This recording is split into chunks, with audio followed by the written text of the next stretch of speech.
Hello, मेरा नाम गणेश यादव है और मेरे ही चैनल का नाम जीटीवी है।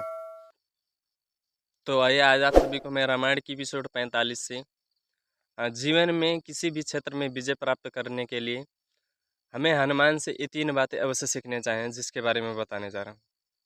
तो आइए अब शुरू करते हैं। तो नंबर 1 पे हमें क्या सीखने चाहिए?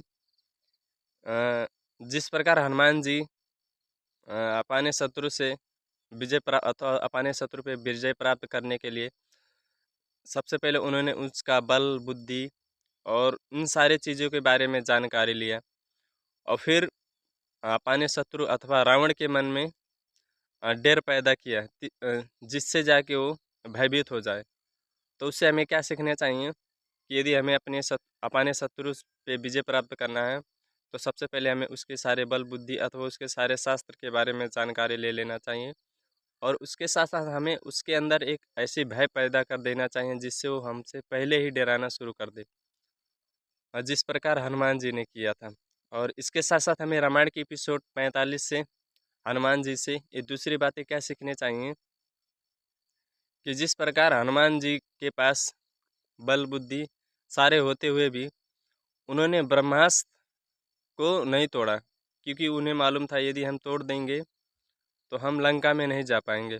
तो इसीलिए उन्होंने उस समय बल का नहीं बुद्धि का प्रयोग किया और लंका में गए।